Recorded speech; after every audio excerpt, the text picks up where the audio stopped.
Tell me about your intimate family prior to your pregnancy loss. So I have a blended family. It's myself and Jay and Sam, and then I have two boys. They're teenagers, Troy and Andrew. Currently, they are 15 and 16. How did you find out you were pregnant with King? I don't even remember. Hold on, let me think. How did I find out? I think it was just one of those things that I just kind of knew and took a test just to see if did it happen? And then it was like, yep, it happened. So. Was it pretty exciting to share that with your boys? Yes, it was. It was.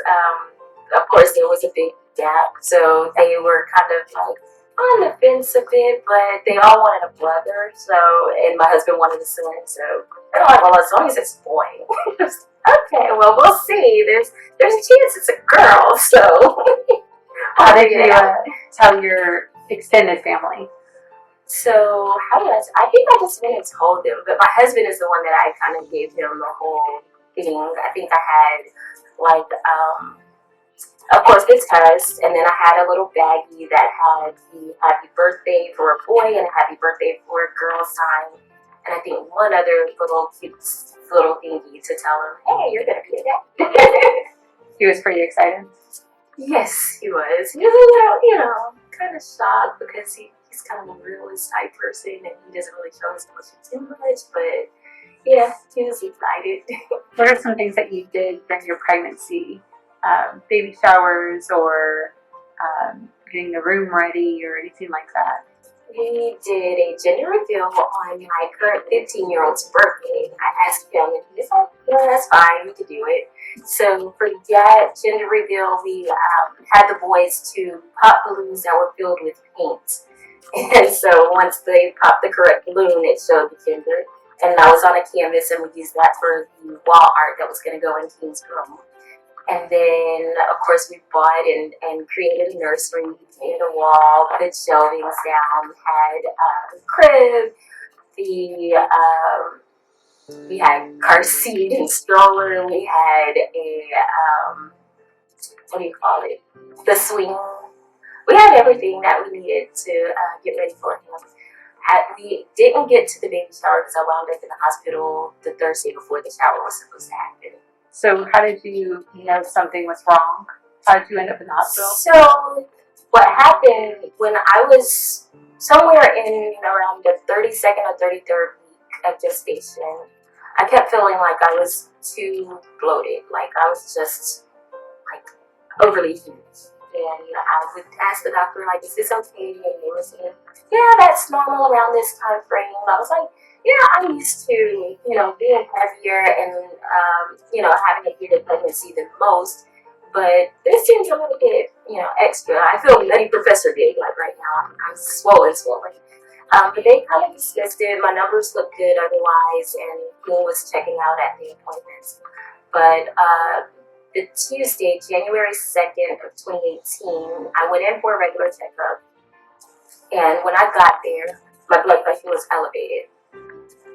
I let the doctor know I've never had an elevated blood pressure before. And so she was like, okay, well, we'll check on this, we'll check on that. Of course, we tested for my urine. There was protein in my urine. Had the elevated blood pressure. More than 35 years old at the time. So, all of these things put together were not a good combination. So they were pointing at signs of preeclampsia, of course. But then they listened to King's heartbeat. His heartbeat was fine. But again, I had the elevated blood pressure and all the other different elements to go along with it.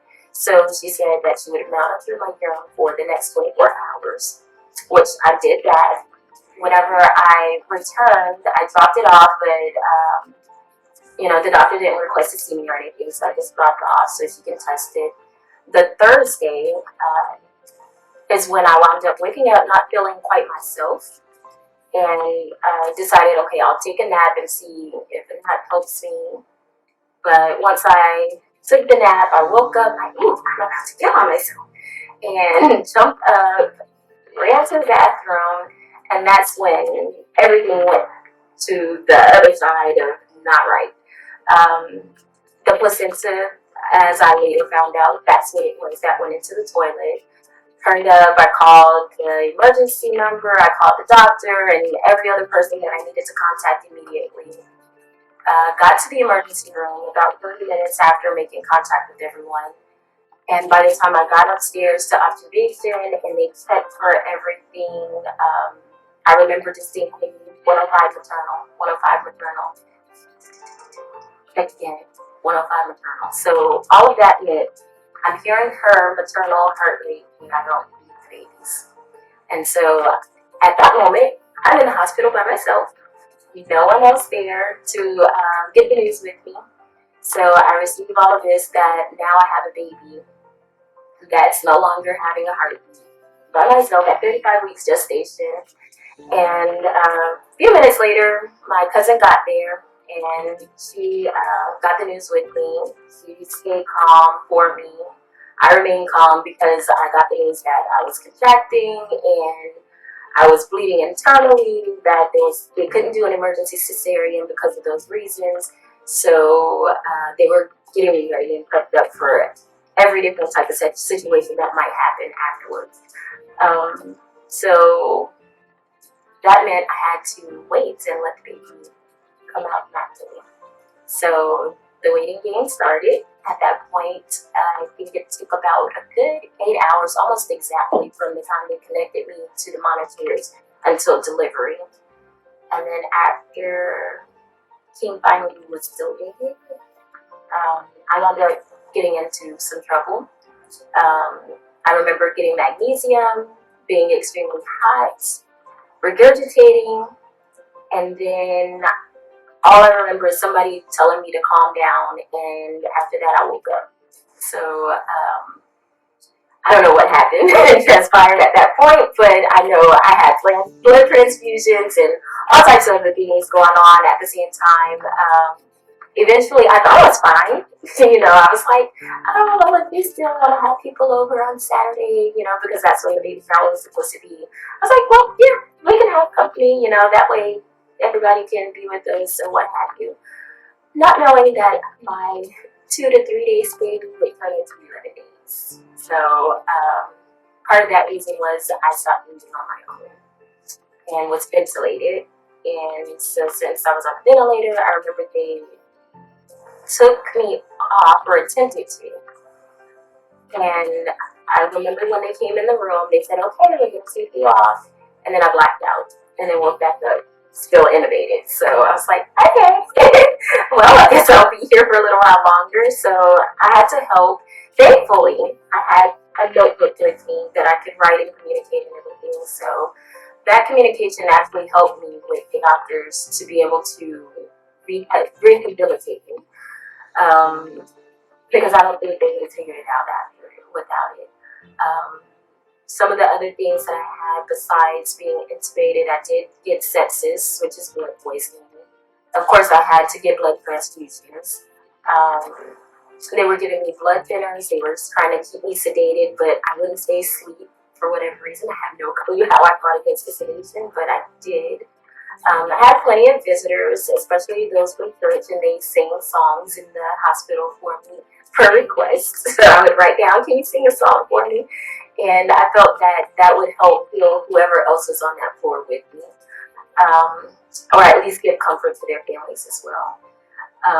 What else did they do? Oh, my blood pressure was off the charts still from that day that I went in, Tuesday, January 2nd. They still hadn't figured out how to regulate my blood pressure.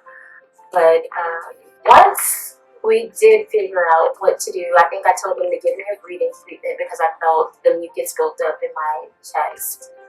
And once I did the breathing treatments and maybe a few other things, because there was one technician that came in that worked the ventilator that did a few extra steps to help me.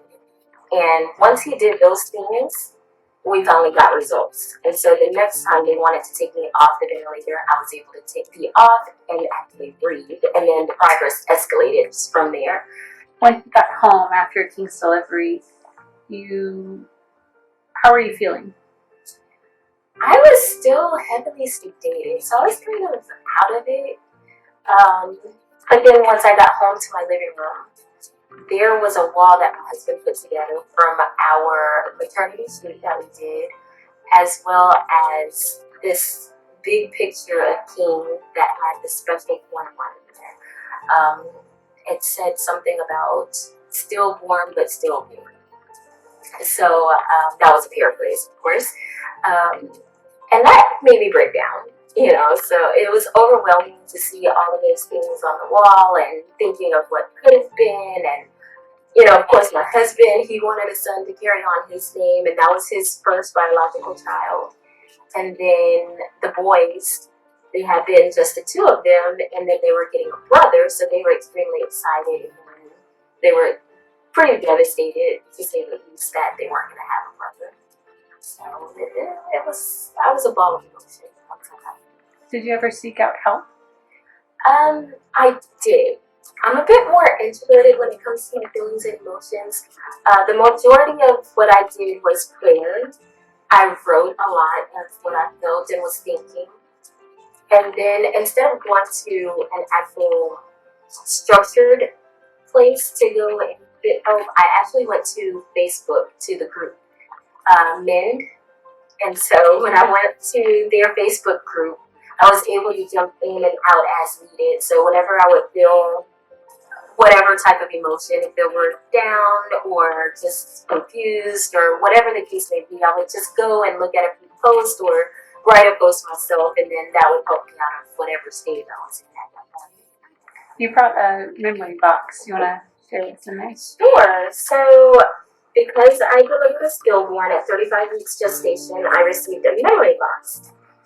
This was very, very special to me because it showed me that somebody cared, that King was an actual person, that was upside down, and that he still lives on, so it wasn't just a figment of my imagination. He actually was here, and he was born, and he's no longer with us, but his memory still goes. What's his full name?